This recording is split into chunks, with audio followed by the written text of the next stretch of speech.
So, Josephine, let's put a timestamp on today. How far are you into filming, and what exactly did you guys film today? And I want to note this is going to be embargoed, so feel free to discuss openly what you're going to be. Yes. We're about 3 weeks into shooting with a 5-week schedule. And today we were doing all the Seattle hotel stuff. So it's when Tessa's on her first day of an internship at a publishing company, and she goes all the way. She's whisked off to Seattle, and she's taken out to a club, and events ensue. Yeah. So what was the last scene you shot in After, and then what was the first scene you shot in After We Collided, to give us some perspective? I don't know whether officially this was the last scene we shot, but the last scene we shot was the aquarium sequence of the montage. Oh, so cute. And the first scene that I shot in After We Collided was me standing behind a curtain reacting to something. Okay. Yeah. So I'm a huge fan of the books. I've read all the books. I know you have as well. Have you read all of them? Yeah. Or okay. So obviously, it's kind of more of an R rating in the books. The first film was rated PG-13. We have an R rating the second time around. Has it been tonally different on set for you now that you have an R rating in the sequel? Yeah, and I think a lot of that is because of our director, Roger Cumble. It's amazing. There's a lot more.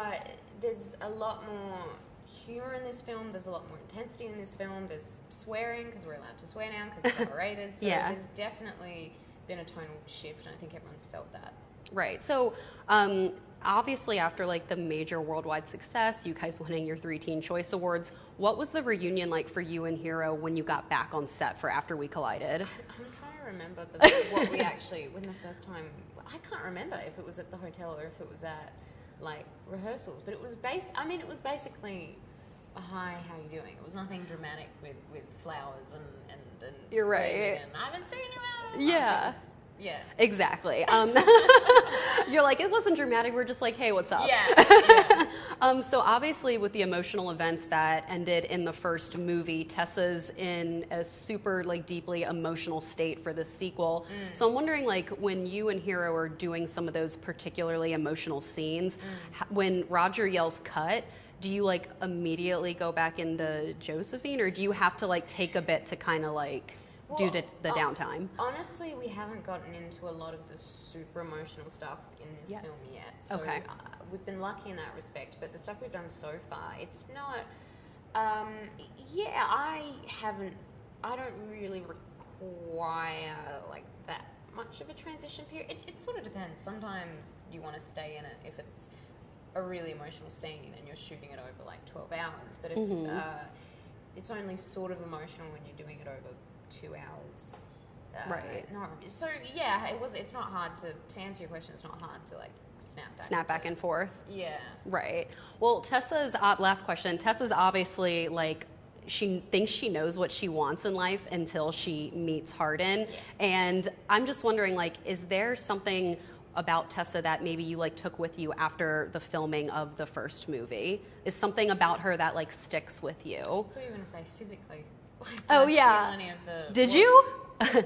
I don't know if you've already been asked that. What have I taken from her? I think anything from maybe Hardin's room or something, or maybe a wardrobe piece or something that you took. There was a really gorgeous green slip dress that she was going to wear. I was I don't remember that in the movie. No, because she was going to wear it for one of the scenes, the wedding scenes, and it was tailor made and it was custom fit to me, and they didn't end up using it. They used another dress. So I got to steal that. Oh, perfect. Yeah, I think that's the only. Emotionally, what have I taken? Yeah, that's probably a bit more interesting answer.